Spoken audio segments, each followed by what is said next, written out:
सुधांशु त्रिवेदी जी, पहला प्रश्न आप ही से है। सांसद जी, सवाल यह है कि कांग्रेस का यह आरोप है कि आप अंबेडकर वाले मुद्दे, बाबा भीमराव अंबेडकर के अपमान का आरोप लगा रहे हैं। वो कह रहे हैं कि हम इस्तीफा मांग रहे हैं, वो कह रहे हैं हमारे सांसद घायल हो गए। ये पूरा घायल और ये इंजरी वर्सेस इंजरी का जो कांड है, ये सिर्फ लोगों को गुमराह करने के लिए। जवाब दीजिए माइक उठा के। देख रहा है विनोद, बहुत उड़ते रहते थे, कैसे जनता ने इनके पर कतर दिए। माइक उठा लीजिए। बाबा साहब अंबेडकर, संसद, अपमान और इस्तीफा, इन चार शब्दों को मैं समराइज करता हूं। वो दिन था 10 अक्टूबर 1951, जिस दिन बाबा साहब अंबेडकर लॉ मिनिस्टर के रूप में इस्तीफा देना चाहते थे सदन के पटल के ऊपर, मगर उन्हें सभापति ने कहा कि आप अपना स्टेटमेंट नहीं पढ़ सकते, आपको लिखित में देना होगा। तो दो सांसद, एक मिस्टर कामत और एक मिस्टर कुंजरू ने कहा कि क्या अंबेडकर जी को बयान नहीं देने दिया जाएगा?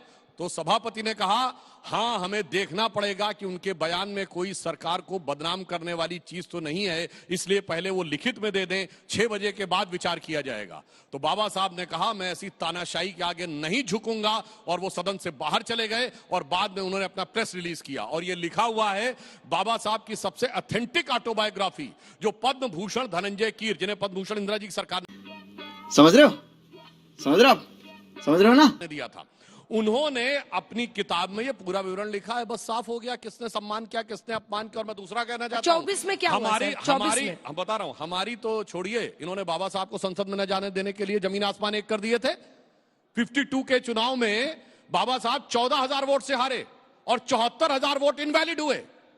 और उसके बाद उन्होंने जाके इलेक्शन पिटीशन दायर की 24 अप्रैल 52 को। वो देश के इतिहास की पहली चुनावी धांधली थी। और नेहरू जी वहां प्रचार करने गए। मैं पूछना चाहता हूं, 52 में तो इतने कम साधन थे, 543 में मुझे लगता है 40-50 सीटों से ज्यादा पे नहीं जा पाए होंगे चुनाव प्रचार करने के लिए। तो किनके अगेंस्ट में गए? जो बाबा साहब के खिलाफ हमेशा से खड़े रहे और उसके बाद भी खड़े रहे। वो जब आकर आज बहुरूपिया रूप धारण करके आते हैं, और फिर वो 12 सेकेंड की क्लिप देखिए, ये सारे लोग वहां उपस्थित थे जब अंदर हो रहा था। झूठ बोल रहा है। No, I am telling you. तमाशा, किसी ने आपत्ति की? मैं तो वहां था। इस कॉन्टेक्स्ट में किसी ने कोई आपत्ति नहीं की, ना किसी ने कोई ऑब्जेक्शन किया, ना किसी ने कोई नारेबाजी की, ना किसी ने बहिर्गमन किया। फिर बाहर निकलने के बाद ये रात में क्या हुआ भाई? ये क्या सोरेस सीक्रेट सर्विस से कोई सिग्नल आया कि 12 घंटे के बाद 12 सेकंड का वीडियो निकाला और उसके बाद उसको सर्कुलेट करना शुरू किया? तो इनके लिए एक लाइन कहना, सीक्रेट सर्विस भाई ये तो शक लगता है ना। या तो ये माने कि उनकी बुद्धि की ट्यूबलाइट इतनी देर में जली कि वो 2.5-3 घंटे समझ ही नहीं पाए 1.5 घंटे के भाषण में कि क्या हुआ। इसलिए एक लाइन में कहना चाहूंगा कांग्रेस के लिए, आज जो वो बाबा साहब के लिए करना चाह रहे हैं, सच जरा सा घटे या बढ़े तो सच सच न रहे, मगर झूठ की तो कोई इंतहा नहीं। और लाख चेहरे बदल के आ जाते हैं ये, पर आईना कमबख्त झूठ बोलता ही नहीं। ये बाबूराव का स्टाइल है। तू ले। आईने में जब आप देखते हैं तो आपको वो वक्त याद आता है। उनका वही प्रश्न है कि नेहरू जी ने प्रचार किया बाबा भीमराव अंबेडकर के खिलाफ, उनको चुनाव हरवाया गया, ये इन लोगों का आरोप है। आप क्या अंबेडकर के सम्मान की बात करेंगे? पहला प्रश्न। दूसरा, कि बीजेपी के जो 2 सांसद घायल हैं, आपको लग रहा है कि वो फर्जी, मतलब उन्होंने जानबूझ के कुछ नाटक किया, वरना हुआ क्या? ये कह रहे हैं कि जो गृहमंत्री अमित शाह का बयान था, उस दिन आप लोगों ने नाराजगी जताई नहीं, राज्यसभा में सुधांशु जी मौजूद थे। बाबा साहब अंबेडकर कहा करते थे कि शिक्षा वो शेरनी है, जो इसका दूध पिएगा वो दहाड़ेगा। तो ये खामोश मिजाजी हमें जीने नहीं देगी। अगर इस दौर में कुछ करना है तो आवाज उठाओ। सारे समूचे देश में बाबा साहब के समर्थक आवाज बुलंद कर रहे हैं। कौन सी आवाज? 1927 में बाबा साहब ने सामूहिक रूप से मनुस्मृति को जलाया, और भारतीय जनता पार्टी के स्वयंसेवक संघ के ऑर्गेनाइजर में ये 30 नवंबर को 1949 को आर्टिकल लिखते हैं कि मनुस्मृति का विधान ही हमारा विधान है। बाबा साहब अंबेडकर का जो संविधान है उसमें भारत का कुछ भी नहीं है। शाबाश बेटा, बहुत बढ़िया मुन्ना। देखा आपने लापरवाही का नतीजा है। ऐसे ही पोलियो की खुराक न लेने से पोलियो आपके बच्चे को पकड़ सकता है। दूसरी बड़ी बात, अभी सुधांशु जी ने कहा कि इस्तीफा दे दिया अंबेडकर साहब ने, तो बताइए ना देश को 1951 में किस बात को लेकर इस्तीफा दिया? हिंदू कोड बिल, क्योंकि मुखरता से भारतीय जनता पार्टी के बुनियाद के पत्थर श्यामा प्रसाद मुखर्जी हिंदू कोड बिल पर दृढ़ता से अड़े रहना चाहते थे। वो कहते थे कि कॉमन सिविल कोड पर बात कीजिए अगर हमारे हिंदू विधानों में परिवर्तन करना चाहते हैं। उससे आहत होकर बाबा साहब अंबेडकर ने इस्तीफा दिया। बाबा साहब अंबेडकर कहते हैं 25 नवंबर, अभी संविधान की बहस चल रही, बहुत ही महत्वपूर्ण बहस चल रही, 75 वर्ष हो रहे हैं। 25 नवंबर को, जिस दिन हमने 26 नवंबर 1949 को संविधान को अंगीकार किया, बाबा साहब अंबेडकर कहते हैं मैं तो सिर्फ अनुसूचित जातियों के हितों की रक्षा के लिए इस सदन में आना चाहता था। मुझे नहीं पता था कि प्रारूप समिति में लिया जाएगा और प्रारूप समिति का अध्यक्ष बना दिया जाएगा। ये पंडित नेहरू की ओर इंगित करते हुए वो कहते हैं। पंडित नेहरू ने बाबा साहब अंबेडकर को भारत के संविधान के निर्माण का दायित्व दिया और इस भारत के संविधान की रक्षा करने के लिए कानून मंत्री उनको बनाया। मैं पूछना चाहता हूं सर, अब आपको भी मुझे 24 में लाना पड़ेगा। देखा आपने लापरवाही का नतीजा है। ऐसे ही पोलियो की खुराक न लेने से पोलियो आपके बच्चे को पकड़ सकता है। एक तो ये प्रवक्ताओं को 24 में लाना सबसे बड़ी चुनौती हो गई है आजकल। आप लोग इतिहास में ही रहते हैं। सर, ये एफआईआर दर्ज हो गई है राहुल गांधी जी के खिलाफ, मेरे पास उसकी कॉपी है। 24 पे आइए ना, क्या हुआ था संसद में, ये जानना चाहते हैं लोग कि क्या वाकई राहुल गांधी, जो इनका आरोप है, ये सच है कि वो जिद कर रहे थे कि नहीं, जो बीजेपी के सांसद है उन्हीं के बीच से जाऊंगा। क्या चोट वजह से लगी? क्योंकि ये पूरी एफआईआर जो है उसमें यही लिखा गया है कि जानबूझकर उन्होंने physical, voluntarily causing physical injury लिखा है।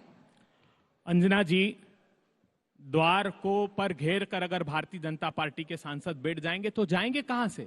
बताइए ना। हम सदन में जाना चाहते थे, हम ये आवाज मुखरता से उठाना चाहते थे कि जो अडानी अडानी अडानी अडानी अडानी करते हैं उन्हें अंबेडकर अंबेडकर अंबेडकर अंबेडकर जी से क्या तकलीफ है।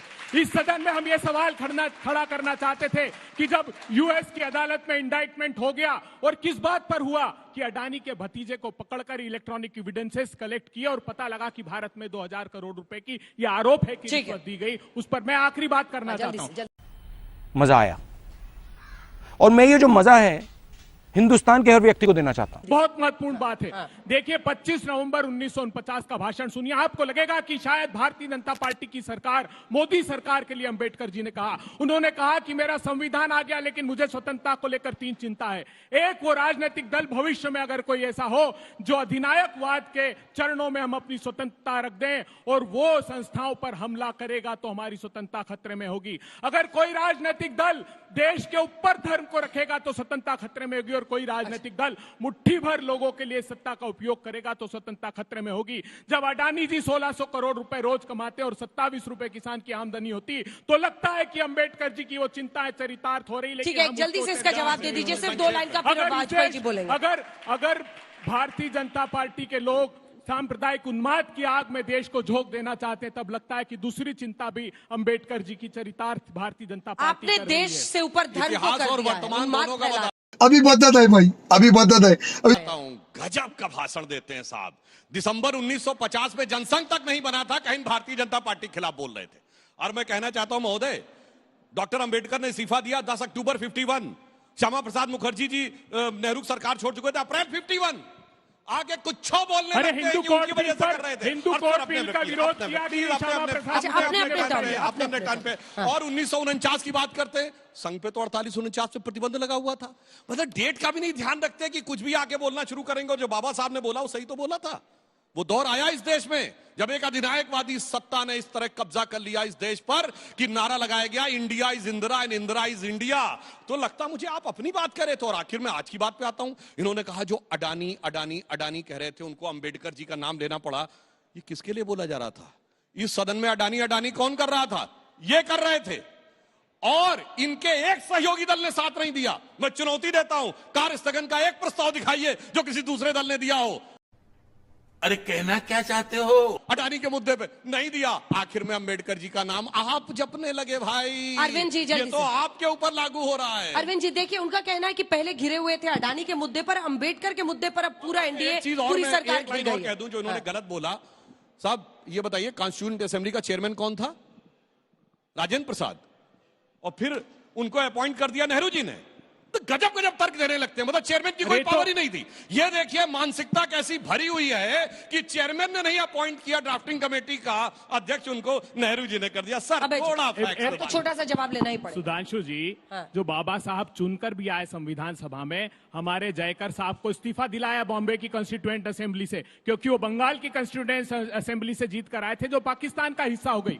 तो उनकी संविधान सभा में आने से लेकर कानून मंत्री बनाने तक कांग्रेस पार्टी का, और वो लिख रहे, वो प्रशंसा कर रहे हैं कि संविधान नहीं आ सकता अगर कांग्रेस पार्टी का डिसिप्लिन और कांग्रेस पार्टी का अध्ययन संविधान के प्रत्येक अनुच्छेद पर नहीं होता। ये उनके कथन है जो उन्होंने सदन में कहा। और भारतीय जनता वो कह रहे हैं लेकिन बीजेपी जब बनी ही नहीं थी तो बाबा साहब बीजेपी की कल्पना करके थोड़ा देख रहा है विनोद, बहुत उड़ते रहते थे, कैसे जनता ने इनके पर कतर दिए।